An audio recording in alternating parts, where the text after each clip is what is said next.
Hi friends, మీ అందరికీ నమస్కారం. ఈరోజు మనం సత్య హరిశ్చంద్రుడి కథ గురించి మాట్లాడుకుందాం. అందరికీ తెలిసిందే కదా, సత్యం కోసం తన భార్యను కూడా అమ్మేశాడని చెప్తారు. కానీ నిజంగానే అమ్మాడా, లేకపోతే ఇంకేమైనా ఉందా? ఈ వీడియో స్టార్ట్ చేసే ముందు ఒక చిన్న రిక్వెస్ట్. మన ఛానల్కి కొత్తగా వచ్చిన వాళ్ళు సబ్స్క్రైబ్ చేసుకోండి. లైక్, షేర్, కామెంట్ కూడా కొట్టండి. మీ సపోర్ట్ ఉంటేనే కదా మన వీడియోలో అందరికీ రీచ్ అయ్యేది. ఇంకా ఆలస్యం చేయకుండా వీడియోలోకి వెళ్దాం.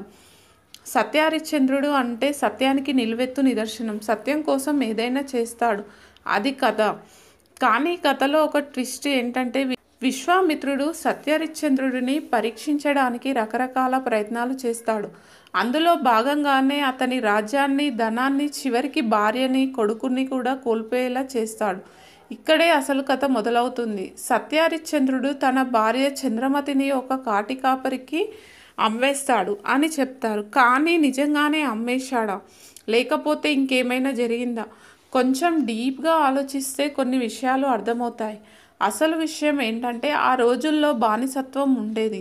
అప్పుడప్పుడు డబ్బులు అవసరమైతే మనుషుల్ని అమ్మేవాళ్ళు.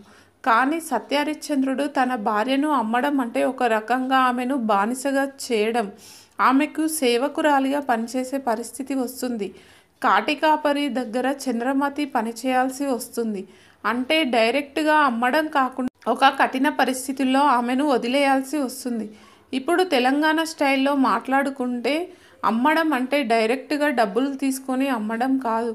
ఒక రకంగా పరిస్థితి అలా తయారయ్యింది. తప్పనిసరి పరిస్థితుల్లో ఆమెను అలా వదిలేయాల్సి వచ్చింది. అంతేగాని నిజంగా డబ్బులు తీసుకొని అమ్మేయలేదు.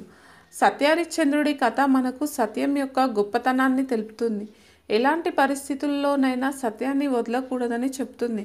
కానీ కథలోని కొన్ని విషయాలను మనం కొంచెం అర్థం చేసుకోవాలి. అప్పటి పరిస్థితులు, సాంఘిక వ్యవస్థ వేరు, ఇప్పుడు వేరు. ఏదేమైనా సత్య హరిశ్చంద్రుడి కథ ఒక గొప్ప ఇన్స్పిరేషన్. ఈ వీడియో మీకు నచ్చితే లైక్ చేయండి, షేర్ చేయండి, సబ్స్క్రైబ్ చేసుకోండి. కామెంట్లలో మీ అభిప్రాయాలను చెప్పండి. మళ్ళీ ఇంకో ఇంట్రెస్టింగ్ వీడియోతో కలుద్దాం.